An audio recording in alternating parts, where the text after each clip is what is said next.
Everyone, welcome back to my channel astro Shrinidhi. आज की reading में हम देखेंगे कि जिस पर्सन को आप अपना फ्यूचर पार्टनर समझ रहे हो, क्या वो भी आपको अपनी वाइफ या फिर हस्बैंड के रूप में देख रहे हैं। एंड क्या सच में शादी का प्लान है इस इंसान का, या फिर सिर्फ प्रोमिसेस चल रही हैं, रिलेशनशिप को बस खींच रहे हैं, आपको मैनिपुलेट कर रहे हैं। तो चलिए, इस रीडिंग से अपनी एनर्जी कनेक्ट करने के लिए चैनल को फॉलो सब्सक्राइब कर लीजिए एंड कमेंट में 1111 लिख सकते हो। अपना पार्टनर का इनिशियल्स भी ड्रॉप कर सकते हो, या फिर आप एक हार्ट भी ड्रॉप कर सकते हो। जल्दी से अपने पार्टनर का फेस विजुअलाइज करने की कोशिश कीजिए, कोई भी मेमोरी विजुअलाइज करने की कोशिश कीजिए। फर्स्ट कार्ड है 3 of cups, second queen of cups,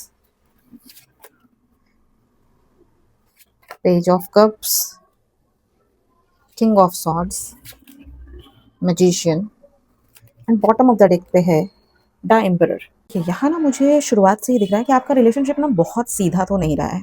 and आप में से कुछ लोगों के रिलेशनशिप में ना, या भी आप जो देख रहे हो, थर्ड पार्टी है, और वो भी रोमांटिक थर्ड पार्टी है। ठीक है, हो सकता है आपके पार्टनर का एक्स हो सकता है, या आपके पार्टनर एक टाइम पर ना दो तरफ अटेंशन दे रहे हैं, या फिर दे रही थी। मतलब आप भी हो और उनका एक्स या फिर कोई और रिलेशन भी है, तो वहां भी अटेंशन दे रहे हैं। और आपको ये बात ना पूरी तरह उस टाइम पे पता नहीं थी, या फिर बहुत टाइम के बाद आपको पता लगी है। एंड आपको इस पर्सन से ना फीलिंग्स मिली है, प्यार भी मिला है, लेकिन साथ में ना बहुत ज़्यादा आपको कन्फ्यूजन भी मिला है। बहुत कन्फ्यूज हुए हो आप, बहुत मैनिपुलेट हुए हो। कभी बहुत क्लोज आया है ये इंसान, कभी बिल्कुल आपसे दूर हो गया, आपको ऐसा लगा जैसे प्यार ही नहीं है। कभी ये इंसान बहुत ज़्यादा फ्यूचर की बात किया है या फिर की है, फिर जैसे ही शादी की बात आई ना, तुरंत से एटीट्यूड इनका चेंज हो गया, तुरंत एटीट्यूड बदल गया। एंड कुछ लोगों के केस में आप लोगों का हो सकता है यहाँ पे उनकी मदर, उनका फादर या कोई बड़ा पर्सन, ठीक है, जो घर का गार्जियन हो सकता है, इस शादी के खिलाफ रहा है या फिर प्रॉब्लम क्रिएट कर रहा है अभी भी। और आपका पार्टनर ना आपके सामने बोलता बहुत कुछ है या फिर बोलती बहुत कुछ है, बहुत बड़े बड़े बातें, लेकिन घर में जाकर ना कुछ और चीजें, मतलब भीगी बिल्ली। ठीक है। और यही वजह है कि बात जो है ना बार बार आगे बढ़ते बढ़ते रुक जा रही है, क्योंकि आपके पास तो बहुत बड़ी बड़ी बातें कर कर जा रहा है या फिर जा रही है, एंड वहां जाकर वैसी चीजें कुछ बोल ही नहीं रहा है, बिल्कुल वैसे सीरियसनेस ही नहीं दिखाई दे रही। और एक चीज यहाँ पे मुझे दिख रही है, ये पर्सन ना आपको पूरी तरह हर बात नहीं बताता है, ये हर टाइम पे आपको हर सारी चीजें नहीं बताता है। एंड कुछ बातें रोक कर रखता है, ये कुछ चीजें अपनी साइड से कहीं ना कहीं मैनेज करता है, और आपको बाद में पता चलता है, ठीक है, कि चीजें क्या चल रही थी। तो ये ना बहुत ज्यादा बोलो तो मैनिपुलेशन दिख रहा है, अपने हिसाब से चीजें घुमा फिरा कर बताएगी या फिर बताएगा। इसलिए ना आप अब सिर्फ ना इनके वर्ड्स पे आपको भी भरोसा नहीं हो रहा है, ये जो बोल रहे हैं ना या फिर बोल रही है ना, आपको भी उन चीजों पे भरोसा नहीं हो रहा है। एंड मुझे यहाँ पे एक चीज और दिख रही है कि इस इंसान की ना एनर्जी बहुत इमेच्योर एनर्जी दिख रही है। फीलिंग्स है, ये आपको लूज भी नहीं करना चाहता है। ठीक है, बस प्रॉब्लम ये है ना कि अब इसको डिसाइड करना पड़ेगा। अब मैनिपुलेशन से काम नहीं चलने वाला है। अब इसको डिसाइड करना पड़ेगा कि आपके साथ सच में ये शादी की तरफ जाना चाहता है, या फिर ऐसे ही कहीं ना कहीं रिलेशनशिप को खींचता रहेगा। तो मैं ना देखती हूँ यहाँ पे रोमांस एंजल ऑरेकल से कि आप इनके लिए ना फ्यूचर वाइफ या फिर हस्बैंड हो, या अभी भी ये सिर्फ रिलेशनशिप को खींच रहे हैं। ठीक है, इनके लिए आप फ्यूचर वाइफ या फिर हस्बैंड हो, या सिर्फ ये रिलेशनशिप को खींच रहे हैं। एक ही कार्ड लूंगी। फर्स्ट कार्ड है true love, and bottom of the deck पे है stay optimistic about your love life. Okay, देखो आपको भी पता चल गया होगा कि मुझे तो यहाँ प्यार की प्रॉब्लम नहीं लग रही है या फिर कमी नहीं दिख रही है। ये पर्सन आपको ना ऐसे ही किसी रैंडम रिलेशनशिप की तरह नहीं देख रहा है या फिर नहीं देख रही है। इनके लिए ना आप इंपॉर्टेंट हो, क्योंकि यहाँ पे देखो ट्रू लव का कार्ड आ गया। इंपॉर्टेंट हो आप, और कहीं ना कहीं इन्होंने आपके साथ शादी के बारे में भी सोचा हुआ है या फिर आपसे बात की है। लेकिन प्रॉब्लम यहाँ पे ये है ना कि प्यार करना अलग बात है, और उस प्यार के लिए खड़ा होना, ठीक है, कि आप उसके लिए स्टैंड लो, उसके लिए खड़े हो, ठीक है, वो अलग बात है। तो अभी तक जहां ये पीछे हटते रहे हैं ना, कि फैमिली की सुनते रहे हैं या थर्ड पार्टी वाला सीन दिखाई दे रहा है, वहां इनको चीजें ठीक करनी पड़ेंगी। ठीक है, एंड यहाँ पे देखिए स्टे ऑप्टिमिस्टिक। तो मुझे ऐसा लग रहा है ना कि इस रिलेशनशिप को खत्म मत मानना, ठीक है, क्योंकि मैं नहीं बोलूंगी कि ये रिलेशनशिप खत्म हो गया। आगे चीजें बदल सकती है और शादी की तरफ भी जा सकती है, लेकिन सिर्फ बोलने से यहाँ पे चीजें नहीं होंगी।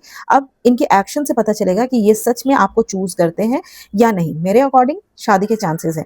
यहाँ पे ना प्यार है, लेकिन ये देखते हैं ना शादी को लेकर इनके माइंड में एक्चुअल में क्या चल रहा है। क्या ये अपने फ्यूचर में आपको देखते हैं या सिर्फ सोच रहे हैं। डीप लव ऑरेकल डेक से देखती हूँ कि ये सिर्फ सोच रहे हैं या फिर फ्यूचर में आपको अपने साथ देखते हैं। फर्स्ट कार्ड है language, and bottom of the deck पे है हिस्ट्री। देखिए यहाँ पे ना कुछ चीजें बहुत स्ट्रांग दिख रही है कि आप दोनों के बीच ना प्यार है। ठीक है, आप दोनों के बीच में प्यार, ऐसा नहीं है कि नहीं है, लेकिन आप दोनों ना प्यार दिखाते बहुत अलग अलग तरीके से हो। हो सकता है कि आप चाहती हो कि ये खुलकर बात करे, ये खुलकर बातें बोले, ठीक है? टाइम दे, आपके लिए स्टैंड ले, फ्यूचर की बात करे और ये सोचते हैं ना कि सिर्फ़ मतलब अगर मैं हूँ ही, तो मैं क्यों बोलूँ कि मैं हूँ ना? इतना बोलने की कोई ज़रूरत नहीं है। बस यहीं पे सारी चीज़ें आप लोगों के बीच में खराब हो रही है, ठीक है?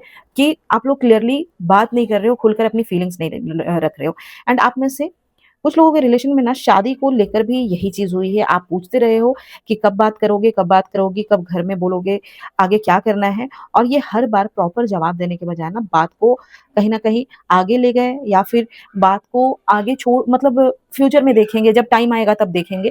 इस तरीके से ये कहीं न कहीं बात को छोड़ते गए। इसलिए आपको लगने लगा ना कि शायद ये सीरियस नहीं है आपके साथ में एंड यहाँ पे देखिए हिस्ट्री, ठीक है?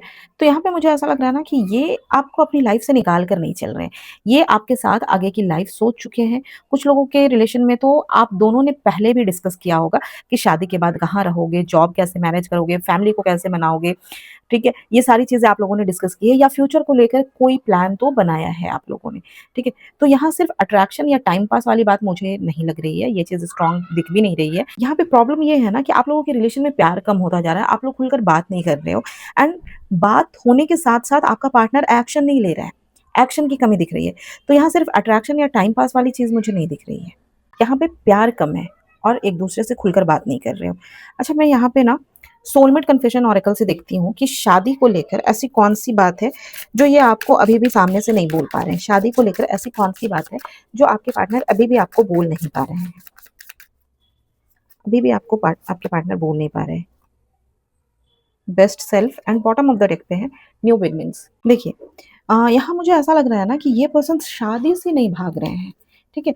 ये पहले खुद को कहीं न कहीं एक तरीके से एक जगह पर लेकर जाना चाहते हैं, जहाँ ऐसे लगे ना कि अब ये आपके सामने खड़े होने लायक है, आपके फैमिली के सामने खड़े होने लायक है। ख़ासकर जिनके रिलेशनशिप में ना जॉब, पैसा, करियर या फिर सेटल होने की बात ना बार-बार आ रही थी, तो यहाँ पे ये एनर्जी बहुत स्ट्रॉन्ग मुझे दिख रही है एंड ये इंसान ना कहीं न कहीं चाहते हैं कि जब आपके घर वाले के सामने आए तो इसे लेकर ना मतलब क्वेश्चन नहीं उठना चाहिए, ठीक है? कोई सवाल ना उठे कि ये क्या करता है या फिर क्या करती है, कमाता कितना है, आपको कैसे रखेगा या फिर रखेगी एंड हो सकता है इसी चक्कर में ना इसने आपको बहुत वेट भी करवाया है और ना इनके अंदर ये भी है कि आप इनमें प्राउड फ़ील करो, ठीक है?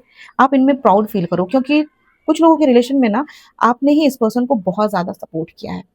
ठीक है? तब भी जब इनके पास ज़्यादा कुछ नहीं था, उस टाइम पे भी आप इनके साथ खड़े रहे, इनको सपोर्ट किए, वो चीज़ ये भूले नहीं हैं एंड मुझे यहाँ पे ना देखो न्यू बिगिनिंग के साथ ना एक फ्रेश स्टार्ट दिख रहा है। जिनकी बात आप लोगों की खराब चल रही थी, वहाँ चीज़ें दोबारा ठीक करने की कोशिश होगी। आपके पार्टनर दोबारा ठीक करने की कोशिश करेंगे या फिर जिनका ब्रेकअप या फिर नो कॉन्टैक्ट है, तो ये इंसान ना वापस आने के बाद फ्यूचर की बात पहले से ज़्यादा करेंगे या फिर शायद डायरेक्टली कमिटमेंट ही कर देंगे। स्लीपलेस ओके, तो ये शायद परेशान हैं, सो भी नहीं पा रहे हैं।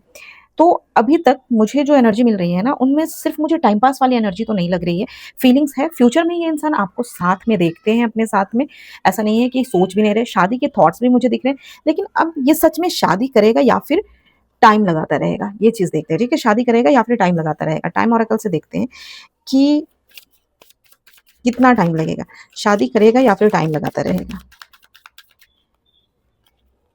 एक टाइम निकालती हूँ कि ये शादी करेगा या सिर्फ़ करेगी या सिर्फ़ टाइम लगाता रहेगा, टाइम लगाती रहेगी। In a few days and bottom of the deck पे नवंबर, ओके एंड बॉटम पे है when you release resistance April, okay. देखिए, यहाँ पे ना मुझे लग रहा है कि बहुत जल्दी कुछ होने वाला है। अगले कुछ दिनों में ये इंसान की तरफ से कोई बात, मैसेज, कॉल, शादी या फ्यूचर को लेकर कोई छोटी-सी शुरुआत ज़रूर हो सकती है, ठीक है? जिनकी बात बंद है ना, वहाँ भी अचानक से कुछ ना कुछ हो सकता है, जहाँ पे आपने होप छोड़ दी थी, वहाँ भी अचानक से कुछ ना कुछ हो सकता है। लेकिन पूरी जो चीज़ें हैं, ठीक है? लेकिन जो पूरा सिचुएशन चल रहा है, कुछ दिनों में खत्म नहीं होने वाला है। नवंबर यहाँ काफ़ी स्ट्रॉन्ग दिखाई दे रहा है मुझे। नवंबर तक रिलेशनशिप में कोई बड़ा डिसीज़न आएगा, फैमिली में बात होगी, मिलने का प्लान हो सकता है या शादी को लेकर आगे चीज़ें बढ़ सकती हैं। और बीच में ना एक चीज़ और है, आप दोनों में से कोई अभी भी कहीं न कहीं पुरानी बात को पकड़ कर बैठा हुआ है, ठीक है? तो अगर ये सब सोच रहे हो कि इसने मेरे साथ ऐसा किया, इसने ये किया, वो किया, मैं कैसे भरोसा करूँगा, मैं कैसे भरोसा करूँगी, तो ये चीज़ आपको थोड़ी-सी छोड़नी पड़ेगी। जो भी चीज़ें आपको हर्ट हुई हैं, उन चीज़ों को आपको छोड़ना पड़ेगा, तभी कहीं न कहीं बात आगे आसानी से बढ़ेगी, आगे चीज़ें ठीक होती हुई दिख रही है, तो इन चीज़ों को छोड़ दो थोड़ा। एंड यहाँ पे देखो अप्रैल भी आया है, तो जिनके केस में नवंबर तक सिर्फ़ बात शुरू होती है ना, या फैमिली वाला मामला कहीं न कहीं आगे बढ़ता है, उनके लिए कहीं न कहीं मुझे लग रहा है कि अप्रैल तक कोई बड़ी बात हो सकती है, शादी फिक्स होना या फिर एंगेजमेंट हो जाएगा या रिलेशनशिप का एक फाइनल डिसीज़न आ जाएगा। तो ना पहला मोमेंट कुछ दिन में नवंबर में कोई न कोई बड़ा चेंज आता हुआ दिखाई दे रहा है एंड कुछ लोगों के लिए अप्रैल तक शादी से जुड़ी हुई बात भी दिखाई दे रही है मुझे लाइक शादी ही हो जाएगी या फिर एंगेजमेंट हो जाएगा या फिर कमिटमेंट मिल जाएगी। लेकिन मुझे बहुत सारे लोगों के लिए चांसेस लग रहे हैं कि हो सकता है शादी के चांसेस मुझे दिखाई दे रहे हैं। तो अगर इस रीडिंग को आप क्लेम करना चाहते हो, रीडिंग आपसे मैच हुई है, तो चैनल को फॉलो सब्सक्राइब कर लीजिए, वीडियो को 3 लोगों को शेयर कर दीजिए, कमेंट में डबल 1 डबल 1 लिखिए और हो सकता है तो रिपोस्ट भी कीजिए। Thank you so much, take care and love you guys.